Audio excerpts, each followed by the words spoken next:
পতাকা উনি মানচিত্র এবং পতাকা যদি উনি রচিত না করতেন, সিরাজুল আলম খানের মেধায় আসাম আব্দুর রব যদি পতাকা উত্তোলন না করতেন, তাহলে বাংলাদেশ নামক শব্দটির জায়গায় আমরা আসতে পারতাম না।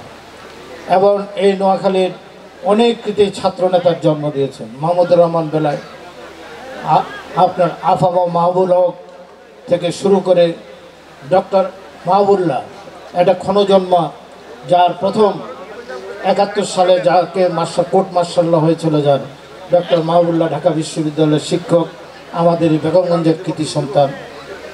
বাংলাদেশের একজন অনন্য সাংবাদিক জনাব মাহফুজুল্লাহ, জাতীয় বিশ্ববিদ্যালয়ের ভিসি ডক্টর আফতাবউদ্দিন আহমেদ এই বেগমগঞ্জের সন্তান।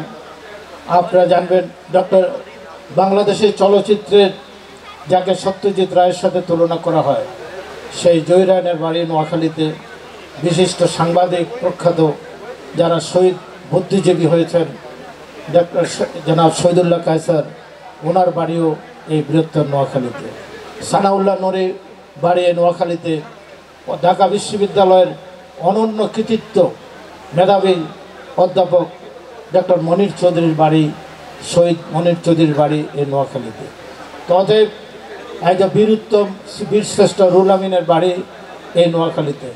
বীরুত্তম সালাউদ্দিনের বাড়ি এখানে। ভাষা সৈনিক আব্দুল সালামের বাড়ি নোয়াখালীতে।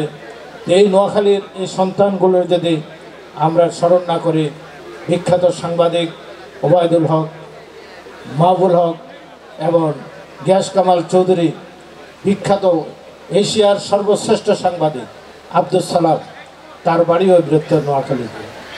এবং আপনারা জানেন আতাউস আপনার ওনার নাম হলো,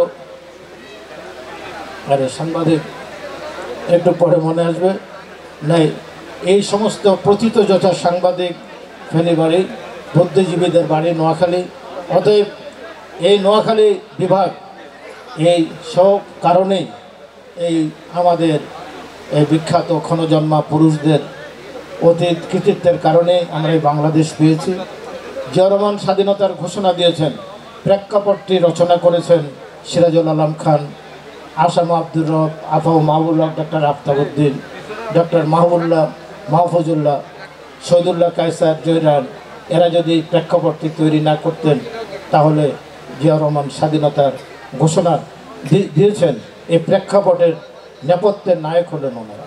অতএব আমি আবারও বলতে চাই, আমাদের শাহাবুদ্দিনের সে দাবি, জিয়া রহমান যেমন বলেন, প্রথম বাংলাদেশ আমার শেষ বাংলাদেশ, জীবন বাংলাদেশ আমার মরণ বাংলাদেশ। আজকে শাহাবুদ্দিন আরেকটি স্লোগান নিয়ে এসেছে, আমার প্রথম দাবি নোয়াখালী বিভাগ, দ্বিতীয় দাবি নোয়াখালী বিভাগ, তার শেষ দাবি নোয়াখালী বিভাগ। সবাই এর সাথে একটু তালি দিয়ে আমরা তাকে সম্বর্ধনা জানাই।